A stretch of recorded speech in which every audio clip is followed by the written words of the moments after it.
Hey, it's TDA, and today we're looking at Extinction Day, a game in which your goal is very simple: wipe out humanity. Now you get to do this with storms, tornadoes, zombies, war, and even asteroids, so pick your poison. Now, if this concept sounds very familiar to you, you're absolutely right. This game is very clearly inspired by Plague Inc., and if you like that game, there's a very good chance you'll enjoy this one too. But there's a few things I think you might want to know first. Let me give you the short version to begin with. This is not a bad game, it's a fun core and it has some very interesting mechanics, but it does struggle a little bit with replayability and it got repetitive a lot faster than I would have liked. For context, I had access to an early review key and played through the entire game on the highest difficulty, so this is based on the full experience. So let's get into a little bit more detail. The disasters in this game are split into two types. You have passive and active disasters. Passive disasters are placed in key locations around the world and will gradually wipe out humanity over time, as long as you invest enough into upgrading them and spreading them across the world. Because you're limited in how many you can place and how far they spread, choosing the right location and the right upgrades is very important to each strategy. Active disasters, on the other hand, can be dropped anywhere on the map on a cooldown. If the passive disasters are big, slow and steady, these active ones are fast, hard-hitting and flexible. You can basically drop a nuke right on top of a problem area, sometimes literally. And each time you complete a mission, you earn experience that unlocks perks. Things like slowing humanity down, increasing your damage, or giving you more resources to begin a scenario with. These perks are selected before a scenario and can help you grow stronger every time you win a scenario and help you complete them on more and more higher difficulties. During missions, you're always working with two main resources: souls and influence. Souls are used to upgrade your disasters, and those upgrades will depend on what disaster you're playing with, while influence gives you upgrades that are passive and will always be the same, and that's also used to help you counter whatever humanity throws at you. It's a solid system, but once you understand it, it doesn't add a huge amount of depth, as the upgrades you will want to pick are pretty much always going to be the same ones.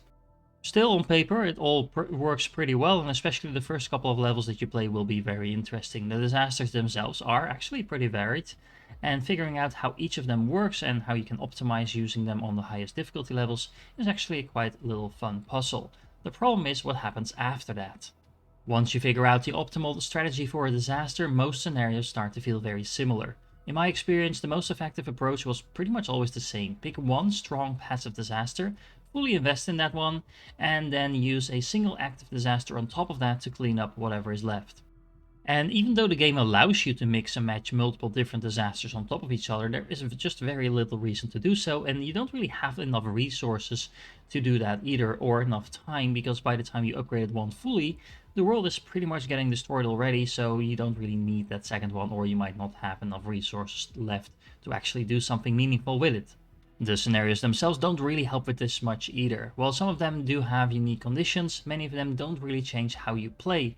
I would have loved to see some more variety here, something that really forces you to adapt your strategy, how you approach this. Right now, there's pretty much just two variants. Either you just play against humanity and wipe them out fast enough, or there's a version where you are on a clock, you have to defeat humanity within a certain amount of days.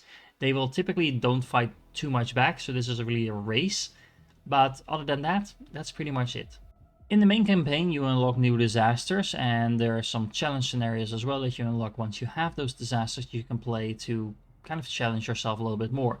Those challenge scenarios are played at the highest difficulty, but they are typically just a variant of win with this disaster or win with a specific combination of disasters, and they do give some additional rewards, but like I said before, they don't really change things up that much that they really add in terms of a new gameplay. And that's kind of the recurring theme here. The game has good ideas, but it could have pushed them a little bit further and made them a little bit more creative.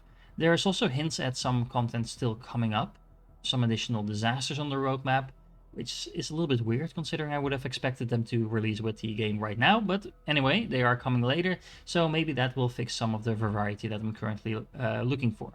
And then last but not least, on the technical side, I didn't get any crashes or anything like that, but I did get some performance issues. The game would occasionally feel a little bit sluggish, even though I'm playing on a pretty solid system. Nothing unplayable, but definitely noticeable. So, where does that leave us? Extinction Day, I think, is a solid concept with a fun core loop, and you get probably around 15 to 25 hours out of it, depending on how much you engage with the challenges and how much of an experienced player you are. It's also a pretty good pick if you're looking for something you can play in short sessions. Just jump in for 20 minutes, 30 minutes maybe, complete 1 or 2 scenarios and then come back later. But to be fair, if you compare this game with Plague Inc., it lacks some of the depth and replayability that keeps you coming back long term. Especially considering it doesn't really have any options right now to mod it, so you can't make your own disasters or own, skill sets and things like that. That would have been really fun to have. Still, if you enjoyed that type of game and you want a more visual disaster-driven version of it, this is worth checking out. Just don't expect it to keep you busy for dozens upon dozens of hours. If you do pick it up, I've got some guides on the channel to help you get started, and don't forget to like the video if you found this helpful. Subscribe for more content, and as always, if you're still here, you are awesome, and I do hope to catch you in the next one.